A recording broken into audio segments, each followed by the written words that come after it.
सरपंच कितीले सांग.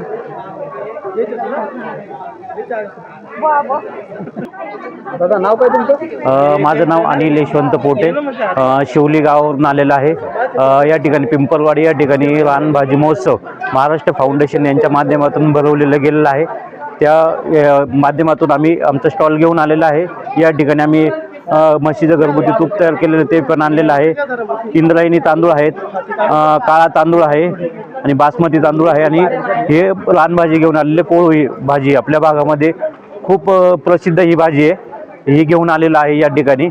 या भाजीचं महत्त्व, ह्याला शास्त्रीय भाषेत सफेद मुसळी म्हणलं जाते.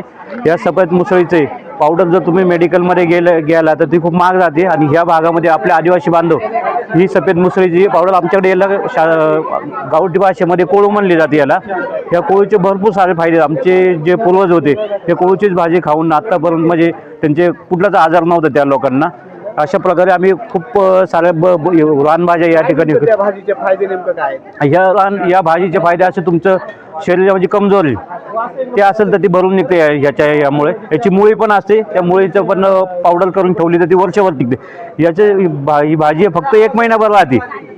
1 महिनाच याची भाजी राहते. त्याच्यामुळं मग ती पावडर करून ठेवली तर ती भरपूर दिवस पुढे तुम्ही हे करून जाता. याचं खालच्या पट्ट्यामध्ये किंवा याच्यामध्ये आयुर्वेदिक वनस्पती म्हणून याची लागवड केली जाते शेतामध्ये, पण ही आमच्याकडे रानात उगवली जाते.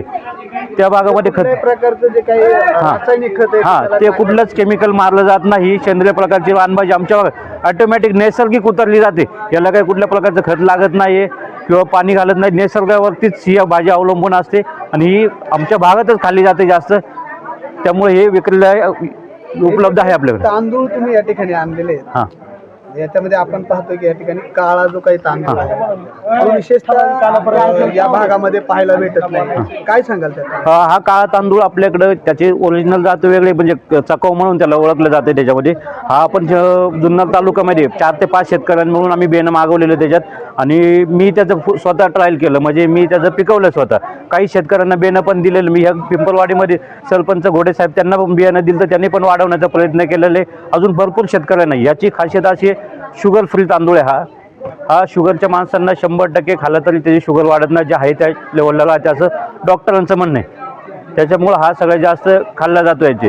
आणि खूप आयुर्वेदिक असल्यामुळे याला मागणी बी खूप जास्त महाग आहे. 350 रुपये किलो प्रमाणे जातो याच्यामध्ये. तुम्ही कसं सेल करता? हा वेगवेगळ्या माध्यम, कृषी महोत्सव असू दे, वेगवेगळ्या रान महोत्सव असू दे, या ठिकाणी दिलं जाते आम्ही. किंवा जिल्हा परिषदेला स्टॉल असतो आमच्या पुणे जिल्हा परिषदेला, तिकडे पण घेऊन जातो, तिथं पण विक्री केली जाते. किंवा घरी पण माझ्या खूप कॉन्टॅक्ट येते, त्यांच्याबरोबर एकत्र. परंतु उमेद आम्ही अभियानाला जोडलेलं गेलेलं आहेत आम्ही. त्याच्यामुळं ते त्या माध्यमातून पण आमची विक्री केली जाते त्याच्यामध्ये. आजी नाव काय तुमचं? भीमाबाई घोडे. काय घेऊन आलात? आम्ही भाजी घेऊन आलोय. करतुजी चावेची भाजी. जी भाजी आहे ही काय म्हणतात त्याला? कुरडू. कुरडू. त्याच्या शेजारी काय? ह्याच्या शेजारी सोंडगा कौदरी सोंडगा. हा कौदरी सोंडगा म्हणतात. भाजी याची आपलं केळाची खणी असते ना, हा सेम तसंच आहे. बघा याची भाजी बनवतात, याची भाजी बनवतात. केळीचं आणि हे सेम आहे जवळ सेम आहे, फक्त ही जंगली आहे आणि केळीची आपलं बागायची असते. माझं नाव चांगुना किसन घोडे.